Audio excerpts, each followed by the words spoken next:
Yeah, so my name is Marek, as you said. We originally come from Poland, and well, we're here as a company that is consulting and helping other companies to bring their products to Central Europe. Because what we see is that there are a lot of great startups, usually made by very technical people. But what is sometimes missing is the sales competency and marketing and the go-to-market. So what we are doing is we are talking to a lot of very interesting technological startups who are here in Estonia, but they would like to develop their services to other markets. And Estonia is a great country to set up a company. It's very welcoming. It's the business environment is very open and friendly. But let's remember, this is the market of only 1.3 million people. We come from the market of 38 million people, and also we have our services. We are also helping companies go to other countries from Central and Eastern Europe. So Czech, Hungary. So yeah, that's pretty much it. So the general feeling is very nice. It's a very well organized conference. It's the first time that we are here, and we already have a lot of interesting business links that will follow up next week. And who knows? Hopefully we will get some partnerships there. So yeah.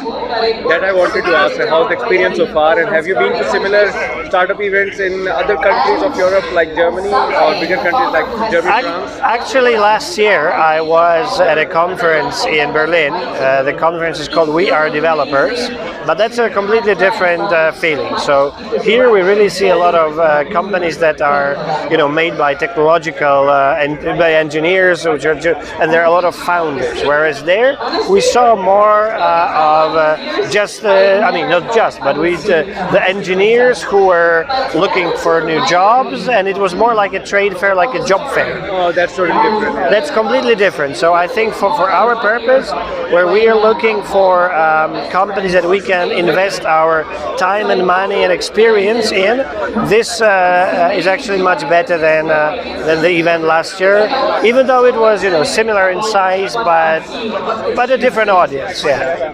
Thank you very much. Thanks a lot. Nice talking to you, and we'll catch up later. Thank you.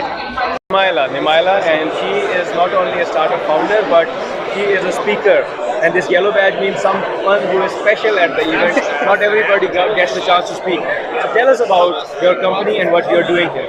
Yes, so at IO we are using biotechnology to upcycle residues from agriculture or from food industries to turn these residues, into fats and oils. We use a fermentation, something similar to brewing. Then we produce fats and oils that are healthier. They have antioxidants, they have omega-3, they don't have trans fats, and they're also produced in a more sustainable way than our current production system. So they can be used anywhere to substitute palm oil, coconut oil, or even animal fats.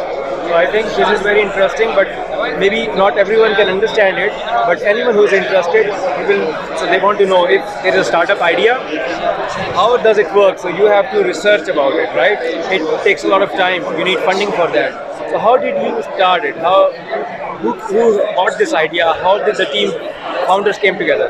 Yeah, so actually I'm a researcher at the Tallinn University of Technology. I worked there for 6 years where we start developing this idea, and last year we spun off from the university and we start the startup. How many co-founders?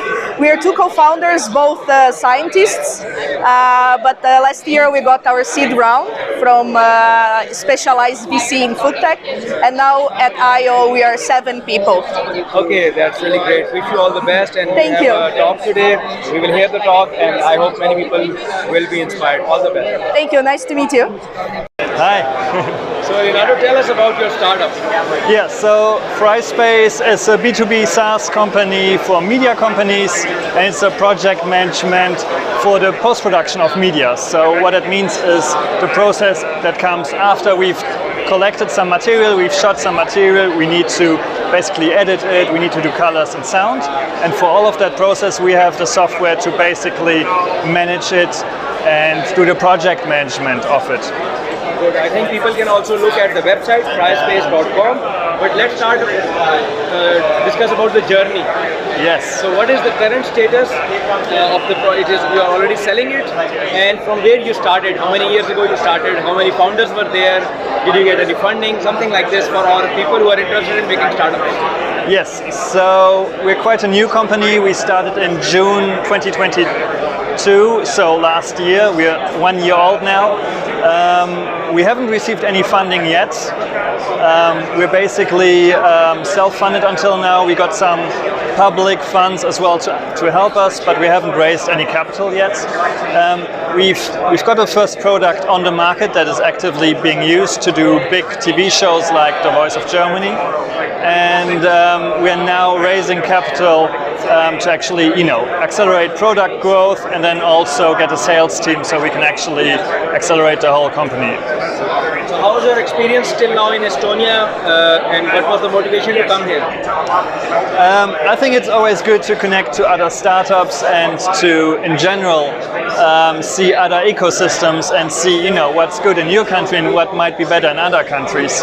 And so coming to Estonia was really interesting for us to see how the ecosystem works here, how other startups work here, but also how, for example, in Tallinn, the whole city is really interested in new technology and is much more forward-thinking than Germans, for example, are. So that's really interesting to see and compare. And then for us, obviously, Latitude is a big event to find investors and get in touch with people who are in startups as well, and just to, get grips with the community. So for people, it's often an issue when they make a startup, then you have to sell it. Yeah. And then, of course, in the beginning, in the first phases, there are errors in it. So how is your status? So you said you already have a couple of customers. Yeah. So maybe you are working like partners with them, like they understand you are new. How does it work for you for business development? So all the companies that we work with, we have a very close relation to them, and we basically, from the beginning, involve them in our development process a little bit. So we ask them what features might be important to them. We share our all the features that we are planning, and we prioritize but whatever feedback we get. So we're really close and in touch with them. At the same time, we always develop beforehand and separate, so that whatever they use is a final product and nothing that is full of bugs. So we ensure that everything goes smooth for them, but we involve them as much as we can to actually build something that helps them. Wish you all the best, Leonardo. Thank you much.